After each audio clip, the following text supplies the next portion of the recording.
Today,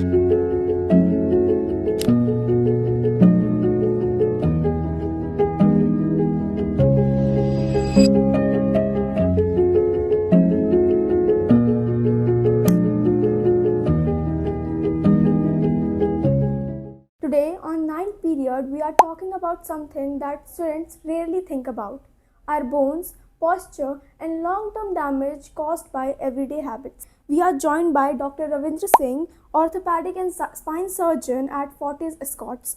He is here to break down what teenagers are unknowingly doing to their bodies and what can still be fixed.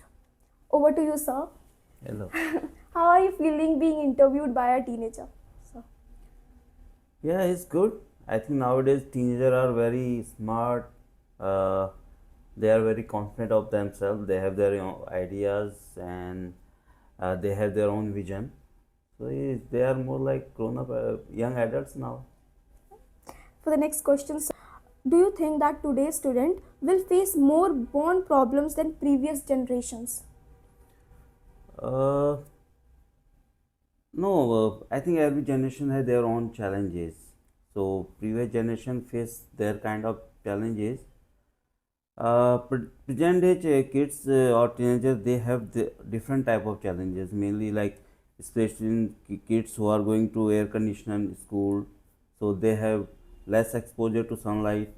Yes, And sir. also now kids have, maybe they are more exposed to the electronic toys, computer, and also posture related issues maybe more as compared to previous generation.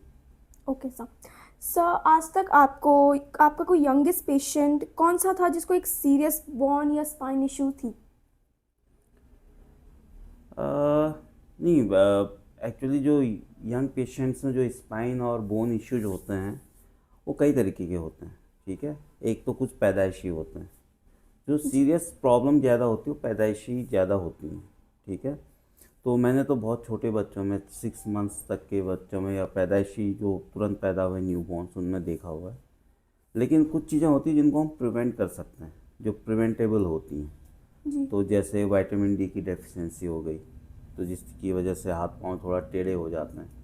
तो इस तरह का मैंने देखा है. जो सबसे ज़्यादा सीवियर था, कोई 9 साल की बच्ची थी, तो उसके पाँव बहुत ही ज़्यादा डिफॉर्म्ड और ये सब. बाय तो बर्थ हाँ, से सर ये? नहीं वो acquired vitamin D deficiency. Okay sir. अगर आप किसी रैंडम क्लासरूम में चले जाओ तो आपको सबसे पहले आप क्या गलत पोस्चर दिखेगा बच्चों की सिटिंग प्लान में या वो जैसे बैठते हैं क्लासरूम्स में? आई थिंक टीनेजर्स में जो सबसे मेन प्रॉब्लम होती है वर्ल्ड वाइड, वो है कि वो एक स्लम्प पोजीशन में बैठते हैं. वो सीधे नहीं बैठेंगे, टेढ़े करके, झुक करके या कुछ उल्टे सीधे तरीके से बैठे हैं. तो मुझे लग रहा है कि कोई भी किसी भी ऐसे क्लासरूम में जाएगा टीनेजर्स के बीच में, सबसे कॉमन ये दिखेगा कि वो एकदम कहीं को भी गिरे हुए हैं. तो वो एक अच्छी बात नहीं है. जी सर. अगर आप 16 से 17 साल की एज में बैक या नेक पेन स्टार्ट हो जाए तो क्या ये एक वार्निंग साइन हो सकता है आगे बढ़ती उम्र के लिए उनके लिए? नहीं, अगर हाँ इस एज में फ्रीक्वेंट बैक पेन्स या नेक पेन्स इस तरह की चीज़ें हैं, तो उसमें 2 चीज़ें हमको रूल आउट करनी है. एक तो कोई एक्चुअल प्रॉब्लम तो नहीं है, ठीक है. अगर एक्चुअल प्रॉब्लम है, कोई बीमारी है, तो उसका इलाज टाइमली कराना चाहिए, क्योंकि 16 साल में स्टार्ट हो गया तो फिर बाकी एज में बहुत परेशानी होगी. अगर ये कोई पोस्चर रिलेटेड या एक्वायर्ड प्रॉब्लम है तो उनको टाइमली जो है एड्रेस करना चाहिए. या अगर ओवर वेट का इशू है तो उसको टाइमली एड्रेस करना चाहिए. पर मतलब बैक पेन्स इस एज में नॉर्मली कहलाए जाते हैं कि सिर्फ अगर पोस्चर ही ख़राब है तो उसके लिए प्रॉब्लम? हाँ, मोर कॉमन जो होता है वो पोस्चर रिलेटेड होता है. कुछ एक्टिविटी या स्पोर्ट्स रिलेटेड एक्टिविटीज़ हो सकती है जिसमें बैक पेन हो, लेकिन यूजुअली पोस्चर रिलेटेड होता है या वेट के मतलब obesity related. What's something that you see in 30 to 40 years old that clearly started in their teenage years? ऐसी कौन सी बीमारी है जो आप अभी के जनरेशन्स में देखते हैं 30-40 के, कि आपको लगता है कि वो पहले से ही शुरू अगर वो रोक देते वो चीज़ तो ये आज तक इतनी ना बढ़ती? ये एक बड़ा मुश्किल क्वेश्चन है, क्योंकि कोई ऐसा एग्जैक्टली ऐसा नहीं कि सारी प्रॉब्लम टीन एज में स्टार्ट होती हैं, ठीक है. लेकिन जो मुझे लगता है कि न्यूट्रिशन, हेल्दी डाइट और हेल्दी हैबिट्स जो हैं वो आप अपने जो ये जो टीन एज या अर्ली एज है उसमें आप बना सकते हो। जैसे अगर आप सुबह उठ करके एक्सरसाइज कर रहे हो, टाइम पे जाग करके अपना सारा टाइम मैनेजमेंट सब कुछ अच्छे से करते हो, अपना पोस्चर सही रखते हो, प्रॉपर एक्सरसाइजेज करते हो, उस चीज़ को आप कंटिन्यू करोगे एडल्ट एज में, तो ऑब्वियस सी बात है कि आपको बहुत ज़्यादा प्रॉब्लम्स नहीं होंगी। जी। तो गुड गुड हैबिट्स वो सबसे इम्पोर्टेंट। तो सर जो लोग कहते हैं कि वेज, अगर आपकी मील वेज है या फिर आप वेजिटेरियन हो, उनको आपको इनफ प्रोटीन नहीं मिल रहा बॉडी को या फिर कैल्शियम की कमी हो रही, तो मतलब ये सिर्फ वेज के लिए, मतलब नॉन वेज वालों को तो ठीक है, पर ऐसे नहीं वेज नहीं, में क्या ये ऐसा नहीं है, वो स्टीरियोटाइप? डाइट का कोई इशू नहीं है। ठीक है, कि ऐसा नहीं है कि जो वेजिटेरियन है उनको बहुत सारी डेफिशिएंसीज होती है या जो नॉन वेजिटेरियन को कोई डेफिशिएंसी नहीं होती, ऐसा नहीं है। डाइट बैलेंस होनी चाहिए। अगर डाइट में बैलेंस नहीं है तो फिर वो आप वेज लो या नॉन वेज लो, प्रॉब्लम एक ही है। 30% प्रोटीन, 30% कार्बोहाइड्रेट, 30% फैट, ये एक डाइट का बैलेंस होता है। ये आप दोनों में कर सकते हैं। जी। जो आजकल के टीन्स जो जिम जा रहे हैं बिना ट्रेनर के, आप सबसे ज़्यादा कौन सी इंजरीज देखते हैं उनके ऊपर? जिम का जो सबसे बड़ा साइड इफ़ेक्ट है वो है मसल्स जो है टाइट हो जाती हैं, शॉर्ट हो जाती हैं। तो इसलिए मैं तो एडवाइस करूँगा कि टीनेजर्स को जिम करना ही नहीं चाहिए। You should go for natural sports, yoga या बाकी जितने भी स्पोर्ट्स एक्टिविटीज़ करनी, फुटबॉल खेलिए, क्रिकेट खेलिए, स्विमिंग करिए, वो ज़्यादा अच्छा है। मुझे नहीं लगता है टीनेजर्स को जिम जाने की ज़रूरत है। तो क्या जो ये एक मिथ और फैक्ट के बीच में चीज़ है कि जिम जाने से हाइट रुक जाती है, उस पर आपका क्या? नहीं, ये नहीं कह सकते जिम जाने से हाइट रुक जाती है, क्योंकि एक्सरसाइज आप कर रहे हो तो उससे हाइट कभी नहीं रुकेगी। तो जिम का हाइट से तो कोई रिलेशन नहीं है, अनटिल अनलेस कि आप कोई सप्लीमेंट्स वगैरह नहीं ले रहे हैं। वहाँ पे कई लोग जो है जिम से इंजेक्शंस वगैरह लेते हैं, तो हो सकता है उससे हाइट रुक जाए, अदरवाइज नॉर्मल नेचुरल उसमें नहीं होता। सर अगर आप एक लाइन में स्टूडेंट्स को कोई वार्निंग देना चाहे, मतलब ये चीज़ नहीं करनी चाहिए अभी हमारे जनरेशन्स के लिए या फिर टीनेज के लिए, तो वो क्या होगी, आप बोलना चाहिए? नहीं, मुझे जो सबसे इम्पोर्टेंट लगता है हैबिट बिल्डिंग। अगर आप अपना प्रॉपर एक एक्सरसाइज, अपना फूड का, अपना काम करने का, हर चीज़ में एक बैलेंस बना करके अगर आप चलते हैं, और ये हैबिट्स आप इसी टाइम पे बना सकते हैं। इस टाइम पे आपकी जो हैबिट्स बन जाएंगी वो आपकी लाइफ लॉन्ग रहेंगी। और जितनी अर्ली एज में आप एक्सरसाइज और गुड हेल्दी फूड की हैबिट बनाएंगे, उतना आपके लिए बढ़िया रहेगा।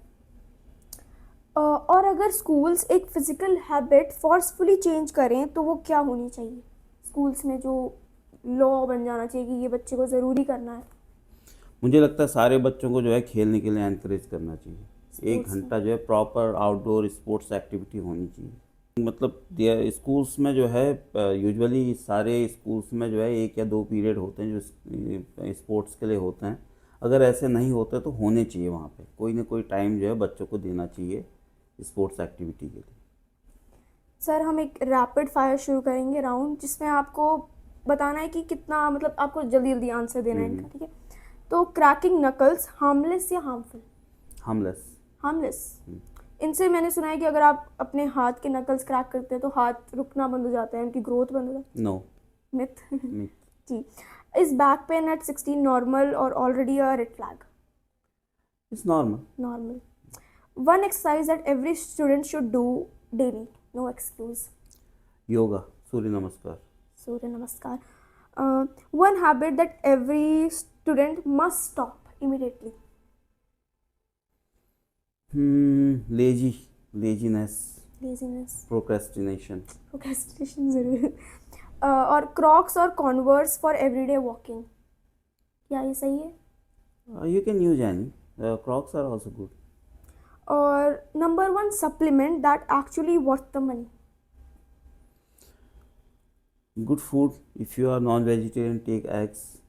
If vegetarian, go for paneer or some soya products. If you could ban one type of shoe from existence, what would it be? No, shoes are all okay if you are not, stick to one type of shoes. So any Especially opinions on the Jordans जो अभी trends में चल रहे हैं? right. Yeah, I think they can be harmful, especially in the teenage, because especially when you're, you are under the in growing age, your bones are growing, so it can, affect your shape of your foot. But there are other other things also. So like you should be exposed to natural environment, like you should be walking on sand, on lawn barefoot, so that is also helpful. Just excluding something will not be helpful. Is milk the only way to get strong bones? No, not actually. So after some time, milk, it's very difficult to digest milk. So especially kids are okay for milk digestion, but once you grow, you should go for more of the milk products like curd, paneer, and cheese or something else. Yes, sir. So for the last, I would like to ask you a quote that you live by.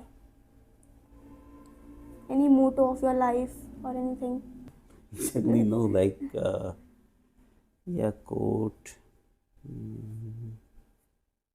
Maybe yeah, we have a saying in Sanskrit, "Karmanyeva adhikaraste ma phaleshu kadachana." I think that is one of the best quote I follow. So what does it mean? It's like you have to keep your work doing. You don't have to worry about the outcome. Nice, sir. Thank Yeah, you so much yeah. for giving You're us your most time, welcome. sir. Thank you, sir.